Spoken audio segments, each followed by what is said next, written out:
Hi అండి, అందరికీ నమస్కారం. ఎన్టీఆర్ భరోసా పెన్షన్కు సంబంధించి రాష్ట్ర ప్రభుత్వం ఒక ముఖ్యమైన అప్డేట్ తీసుకురావడం జరిగింది. ఏప్రిల్ నెలలో ఇవ్వబోయే పెన్షన్ల పంపిణీ విషయంలో ఏపీ రాష్ట్ర ప్రభుత్వం కొన్ని కొత్త నిర్ణయాలు తీసుకోవడం జరిగింది. రాష్ట్ర ప్రభుత్వం సచివాలయాలకు కొన్ని పరికరాలను పంపించింది. ఈ పరికరాల ద్వారా పెన్షన్ల పంపిణీ చాలా ఈజీ అవుతుందని చెప్తున్నారు. అవేంటనేది ఈ వీడియోలో పూర్తిగా ఎక్స్ప్లెయిన్ చేస్తాను. వీడియోని ఎక్కడా స్కిప్ చేయకుండా చివరి వరకు చూడండి. అలాగే వీడియోని లైక్ చేసి మీ ఫ్రెండ్స్కి షేర్ చేయండి. రాష్ట్ర ప్రభుత్వం కొత్తగా నూతన ఫింగర్ ప్రింట్ స్కానర్స్ని పంపిస్తున్నారని మనకు ఆర్టికల్ రావడం అయితే జరిగింది. రాష్ట్ర వ్యాప్తంగా దాదాపు 1,34,450 కొత్త ఫింగర్ ప్రింట్ స్కానర్స్ పంపించడం జరిగింది. సో పెన్షన్ల పంపిణీ విషయంలో చాలా ప్రాబ్లమ్స్ ఉన్నాయి. కొంతమందికి ఫింగర్ ప్రింట్స్ సరిగ్గా పడకపోవడం, ఇలాంటి ప్రాబ్లమ్స్ వస్తున్నాయి.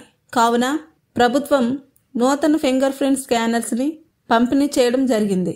గ్రామవార్డు సచివాలయం సిబ్బంది పెన్షన్స్ ఇచ్చేటప్పుడు లబ్ధిదారుల వేలి ముద్రలను ఈ పరికరం సహాయంతో తీసుకుంటారు. అదేవిధంగా మనకు పెన్షన్ ఇవ్వడానికి రకరకాల ఆప్షన్లు అనేవి ఉన్నాయి. ఫేషియల్ ఐరిస్ ద్వారా తీయచ్చు, లేదా ఫోటో తీసి కూడా పెన్షన్ ఇచ్చామనేది తెలుసుకోవచ్చు. కాకపోతే ఫ్యూచర్లో ఎలాంటివి ఉండకపోవచ్చు. ఓన్లీ ఫింగర్ ప్రింట్స్ అనేది మెయిన్గా ఉంటుంది. అదేవిధంగా ఎన్టీఆర్ భరోసా పెన్షన్కి సంబంధించి కొన్ని ముఖ్యమైన అప్డేట్స్ వచ్చాయి. అవేంటంటే కొంతమందికి అమౌంట్ అనేది డబుల్ అమౌంట్గా రాబోతుంది. ఎవరికంటే అక్కడ చాలామంది కూడా స్పౌస్ పెన్షన్స్ అనేవి కొత్తగా పొందినట్లయితే సో ఆ స్పౌస్ పెన్షన్స్కి సంబంధించి నిలిపివేయడం జరిగింది. అంటే ఆ పెన్షన్స్ ఇవ్వలేదు. అటువంటి వాళ్లకు ఇప్పుడు డబుల్ అమౌంట్ అనేది రాబోతుంది. అంటే మీకు ఫిబ్రవరి, మార్చి నెలల్లో పెన్షన్ ఒకేసారి తీసుకుంటారు. సో ఈ విధంగా 2 నెలల పెన్షన్ కొంతమందికి, 3 నెలల పెన్షన్ కొంతమందికి ఒకేసారి వస్తుంది. అదేవిధంగా కొత్త పెన్షన్లు అనేవి ప్రతి నెల కూడా ఒక కేటగిరీకి సంబంధించి పెన్షన్స్ అనేవి వస్తూ ఉంటాయి. అందులో ఫస్ట్గా స్పౌస్ పెన్షన్స్, అంటే భర్త ఆల్రెడీ వృద్ధాప్య పెన్షన్ తీసుకున్న వ్యక్తి మరణించినట్లయితే ఆ పెన్షన్ స్థానంలో భార్యకు పెన్షన్ కల్పించే విధంగా ఈ స్పౌస్ పెన్షన్స్ ప్రభుత్వం కొత్తగా తీసుకురావడం జరిగింది. ఈ నెల 15 తారీఖు లోపల ఎవరైతే దరఖాస్తు పెట్టుకొని ఉన్నారో వాళ్ళకి అప్లికేషన్స్ ప్రాసెసింగ్లో ఉన్నాయి. వారికైతే ఏప్రిల్ నెలలో పెన్షన్ శాంక్షన్ అవ్వడం జరుగుతుంది.